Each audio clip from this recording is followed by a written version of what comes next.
Every computer, your phone, laptop, or even this animation is powered by one tiny hero, the CPU. But how does a CPU actually work? To understand it, we start from the smallest building block inside it, the transistor.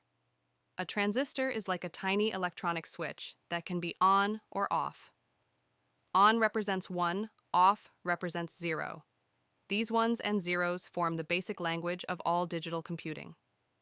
Modern CPUs contain billions of these microscopic switches packed into a chip smaller than a fingernail. A single transistor can't do much by itself, but when we combine many of them, we create logic gates. AND, OR, NOT, XOR.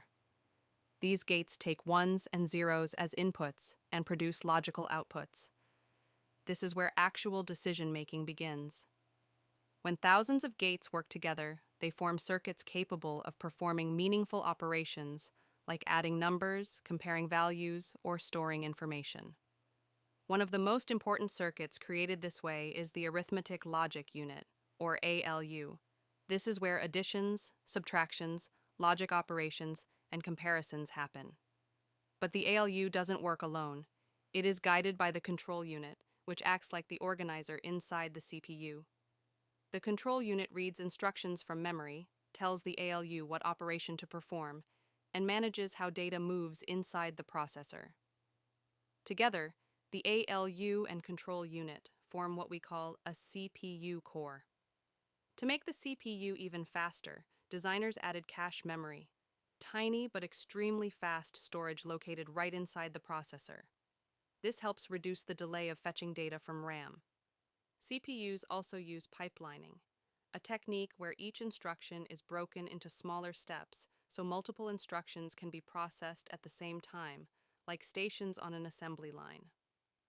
As CPUs became faster, they began hitting physical limits, mainly heat. So instead of pushing one core faster, engineers started adding more cores. A multi-core CPU is essentially several mini CPUs on one chip, allowing many tasks to run simultaneously. Then came technologies like hyperthreading and simultaneous multithreading. These allow a single physical core to handle 2 instruction threads at once, improving performance by reducing idle time inside the processor. For even heavier workloads like servers or supercomputers, we go one step further, multiple CPUs on the same motherboard. This creates systems with dozens or even hundreds of cores working together for AI, simulations, and large-scale computing. So the modern CPU is a pyramid of complexity, from tiny transistors to logic gates, from logic gates to circuits, from circuits to ALUs and control units, from single cores to multi-core processors, and finally to multi-CPU systems.